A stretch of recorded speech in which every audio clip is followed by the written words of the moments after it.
Hello बच्चों, चलिए इस प्रश्न को देखते हैं। लिथियम नाभिक का प्रतीक 3Li7 है। इसके नाभिक में कितने प्रोटॉन तथा कितने न्यूट्रॉन हैं? तो बच्चों यहाँ पर हमें लिथियम नाभिक दिया हुआ है तथा हमसे पूछा गया है कि जो लिथियम नाभिक है इसमें हमारे पास प्रोटॉन की संख्या तथा न्यूट्रॉन की संख्या कितनी है। तो चलिए बच्चों, सर्वप्रथम हम क्या देखते हैं, मुख्य अवधारणा। तो बच्चों इसे समझने के लिए हम कोई भी एक एक्स परमाणु का नाभिक ले लेते हैं।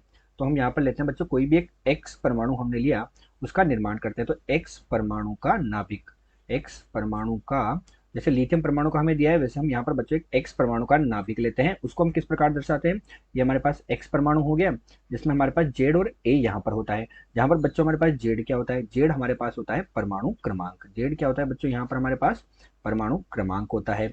और ए जो होता है हमारे पास बच्चों, वो परमाणु द्रव्यमान संख्या होती है। ए क्या होती है बच्चों हमारे पास यहाँ पर, परमाणु या परमाणविक द्रव्यमान संख्या होती है। तो हमने यहाँ पर इसको समझने के लिए एक एक्स परमाणु का नाभिक लिया, जो जिसमें हमारे पास जेड तो परमाणु क्रमांक है तथा ए परमाणु द्रव्यमान संख्या है।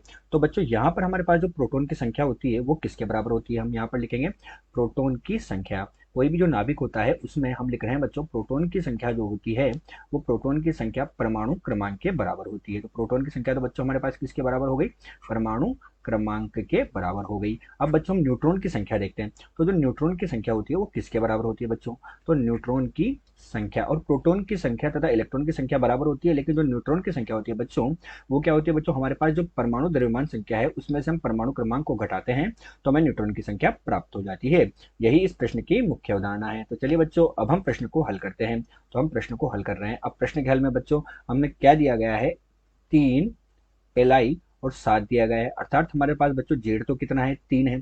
जेड 3 अर्थात प्रोटॉन की संख्या 3 है। लेकिन बच्चों हमारे पास ए का मान कितना दिया गया है, 7 दिया गया है। तो हमारे पास न्यूट्रॉन की संख्या कितनी होगी, तो हम देखते हैं न्यूट्रॉन की संख्या। तो हमारे पास बच्चों न्यूट्रॉन की संख्या होगी, ए में से हम जेड को घटाएंगे, अर्थात हम क्या करेंगे, 7 में से 3 को घटाएंगे तो हमें न्यूट्रॉन की संख्या तो कितनी मिली बच्चों, 4 के बराबर मिली। और हमारे पास प्रोटॉन की संख्या परमाणु क्रमांक के बराबर है, तो प्रोटॉन की संख्या कितनी है बच्चों, 3 के बराबर है। अतः जो 3Li7 है उस 3Li7 में प्रोटॉन की संख्या 3 तथा न्यूट्रॉन की संख्या 4 है।